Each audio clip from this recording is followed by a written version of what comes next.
Le comité de conjoncture économique s'est réuni à la primature mercredi 21 août 2024 sous la présidence de la première ministre Judith Suminwa Tuluka. Au cours de cette réunion, le gouvernement a tablé sur 3 points essentiels, à savoir les mesures envisagées pour soutenir les opérateurs économiques dont les régions ont proie à la guerre et à l'instabilité, l'exécution du budget d'investissement pour le restant de l'année, ainsi que la bonne exécution de la paye du secteur public. Le CCE, comité de conjoncture économique, a annoncé que le gouvernement prépare des mesures d'allègement fiscaux et autres facilités à accorder aux entreprises et populations se trouvant dans les provinces victimes d'agressions rwandaises. Il s'agit de provinces du Nord Kivu, Sud Kivu, Maniema et celle de la Grande Orientale. Les mesures qui ont été envisagées pour soutenir les opérateurs économiques dans les régions en proie à la guerre et à l'instabilité.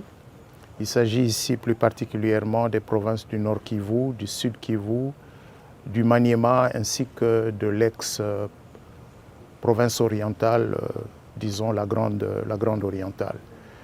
Le ministre des Finances a restitué au comité les conclusions de la commission tarifaire qui s'est réunie à la demande de son Excellence Madame la Première ministre, et cela pour mettre en pratique une instruction du Président de la République qui a voulu que le gouvernement apporte certains allègements et d'autres facilités en faveur des opérateurs économiques, mais aussi des populations dans cette partie du pays. Parmi les propositions de la commission tarifaire, l'on note de mesures telles que la suspension de missions de contrôle sur place pour une durée de 12 mois au niveau national et provincial, la surséance de mesures de recouvrement forcé en cours pour une durée de 12 mois en faveur des entreprises directement touchées par le conflit, facilité de paiement par échelonnement pour une durée de 12 mois des impôts établis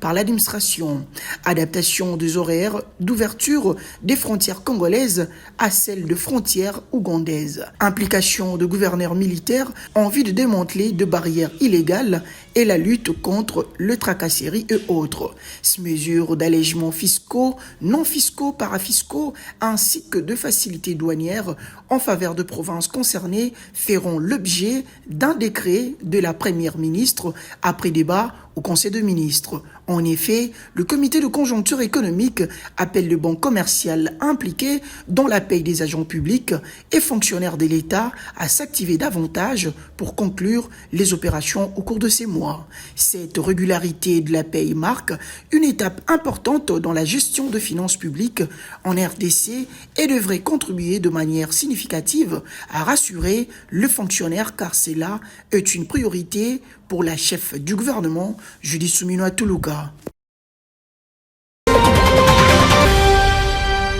En mission d'itinérance à Kolwezi, chef-lieu de la province de Lualaba, le vice-premier ministre de l'Intérieur, Sécurité, Décentralisation et Affaires coutumières, Jacquemin Chabani Louko-Biango, a reçu plusieurs délégations, notamment les autorités politico-administratives de la province de Lualaba. D'abord, l'Assemblée provinciale, les échanges ont tourné autour du bon fonctionnement de cette jeune province, avec ses difficultés et des solutions face aux maux qui l'arrangent. Il s'agit par exemple de la question de l'insécurité.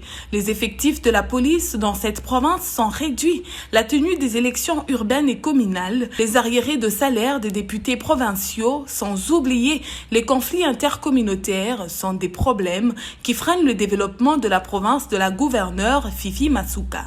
Ces élus du peuple ont sollicité par ailleurs l'implication et l'arbitrage de celui qu'ils ont surnommé le vice-premier ministre du peuple.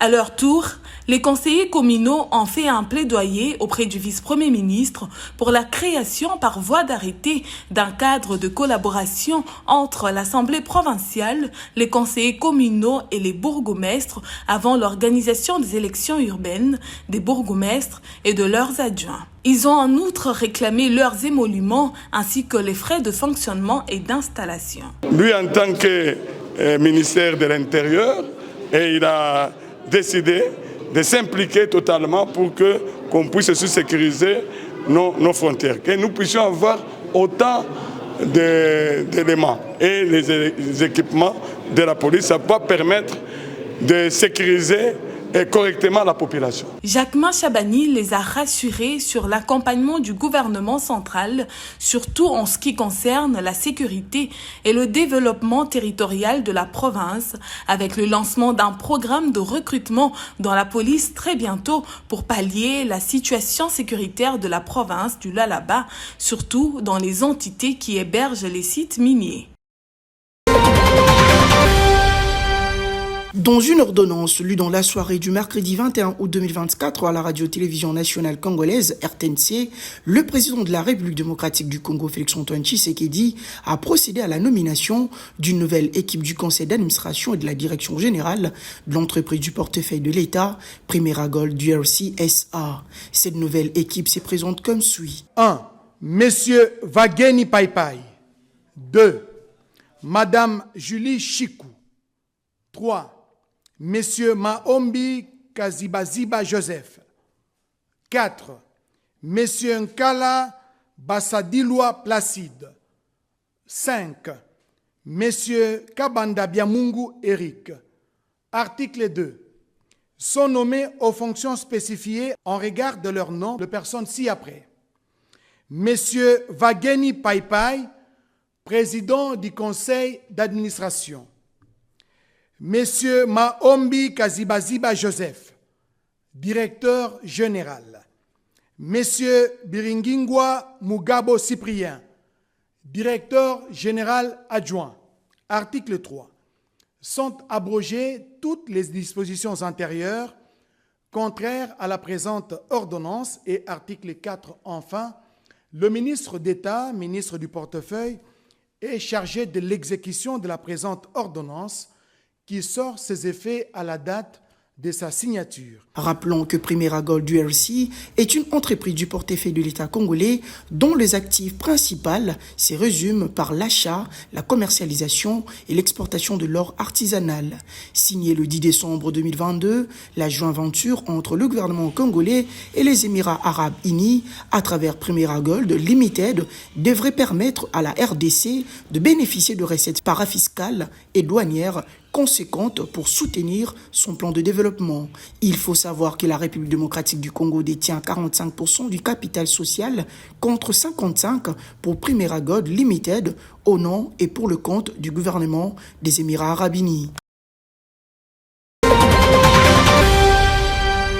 À son accession au pouvoir en janvier 2019, Félix-Antoine Tshisekedi, soucieux du développement de la RDC et scandalisé par l'ampleur de la corruption dans notre pays, a fait de la lutte contre la corruption et la gestion de deniers publics une des priorités de son combat. En conséquence, il a instruit l'inspection générale de finances, IGF, à s'attaquer à la corruption, un mal qui plombe des finances publiques depuis des années. Aussitôt redynamisé, l'IGF a fait un constat sur le mode de gestion de la chose publique caractérisé par un environnement désastreux de gestion de finances publiques et peu attractif pour l'investissement privé. L'activisme fiscal généralisé du Congolais qui s'ébat bec à ongle pour se soustraire à l'impôt. C'est matin, midi et soir que de personnes physiques et de sociétés peaufinent toutes sortes de stratégies pour échapper aux obligations fiscales. 2. La collusion entre les agents de l'État et des assujettis aux impôts et aux taxes qui enfoncent l'administration publique financière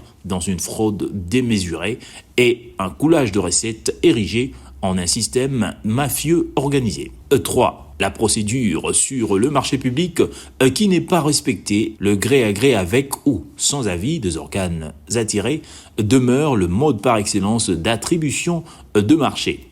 Les conséquences de ces irrégularités, ce sont de chantiers publics inachevés, des routes 1000 fois financées et toujours en état de délabrement, des entités territoriales privées d'infrastructures hospitalières et éducatives viables. 4. Le recours abusif aux exonérations fiscales, douanières, parafiscales qui impactent négativement les ressources publiques. Par exemple, le manque à gagner enregistré par la DGDA sur la période allant du 1er janvier 2017 au 17 août 2020 a été évalué par cette régie à l'équivalent de plus de 3 milliards de dollars. 5. 5. Les tracasseries administratives répétitives qui handicapent le projet de création d'entreprise. 6. Le paiement de droits et avantages indus qui ont ruiné pratiquement les entreprises et établissements publics. 7. Le recours permanent à la procédure de paiement en urgence qui saigne inlassablement le trésor public et dépouille la comptabilité publique de toute sa substance. Face à ces tableaux peu reluisants, l'IGF, redynamisé par le leadership fort de l'inspecteur général de finances, chef de service Jules Alingueté, a mis en place plusieurs stratégies. Des actions courageuses ont été entreprises pour l'implantation de la bonne gouvernance à la lutte contre la corruption et les antivaleurs. De la prison centrale de Makala jusqu'à Petit Pont, la route se dégrade au jour le jour. Dans ce tronçon traversant 3 municipalités de la ville de Kinshasa, notamment Bandalungwa, Selembao et Bumbu, la grande crainte est le retour de la saison des pluies qui pourrait détériorer davantage l'état de la route, en dépit des sonnettes d'alarme de la population auprès des autorités de la ville. Pendant les pluies, les eaux inondent la route et les domiciles environnants de la chaussée à cause des caniveaux bouchés.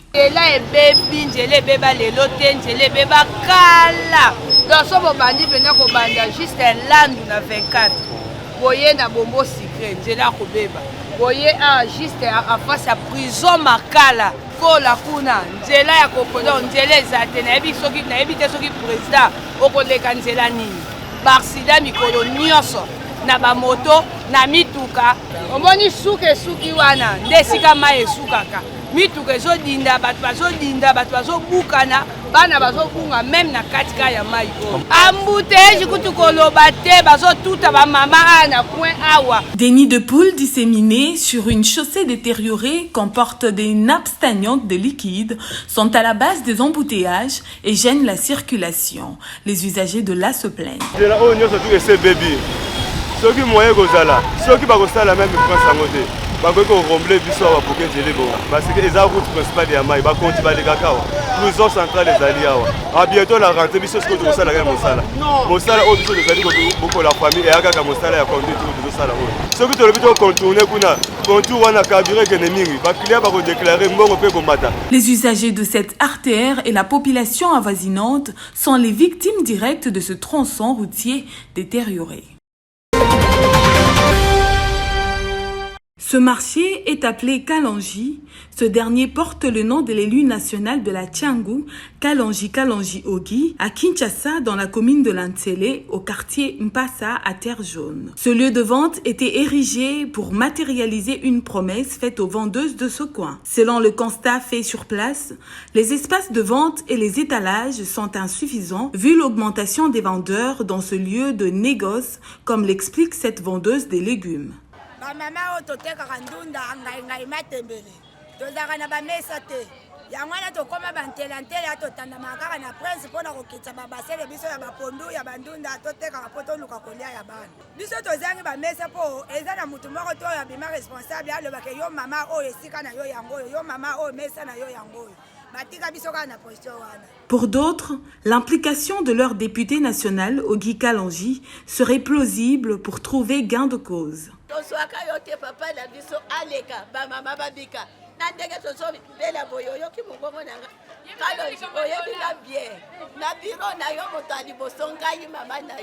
Cette initiative de la figure de proue de la Tchangu, l'honorable Kalonji Ogi, celui de construire ce marché, était dans le but de sécuriser les dames qui vendaient à même le sol sur la grande route et s'exposaient aux éventuels dangers. Le premier part du député national Ogi Kalonji, qui devrait forcément être épaulé par le gouvernement provincial de la ville de Kinshasa. Le complexe hydroélectrique d'Inga, situé sur le fleuve Congo, est censé être l'un des piliers de l'approvisionnement en électricité en République démocratique du Congo. Par contre, les communautés locales qui vivent à proximité de barrages Inga 1 et Inga 2 sont les oubliés de cette production énergétique. La majorité de foyers de Inga n'ont jamais eu accès à l'électricité, alors même que les lignes de la haute tension traversent leur village pour alimenter des villes éloignées, voire même de pays voisins. Ces révélations ont été faites par quelques habitants de ce coin présents à Kinshasa pour prendre part à la deuxième édition du Forum national de la société civile sur l'énergie qui s'est déroulé mardi 20 août 2024. Les résidents d'Inga expriment leur frustration face à cette situation intenable. Certains dénoncent une injustice sociale criante. Comment comprendre que l'énergie générée bénéficie à d'autres tandis qu'eux-mêmes en sont privés? Ces sentiments d'abandon alimentent le mécontentement et la méfiance envers les autorités locales et nationales.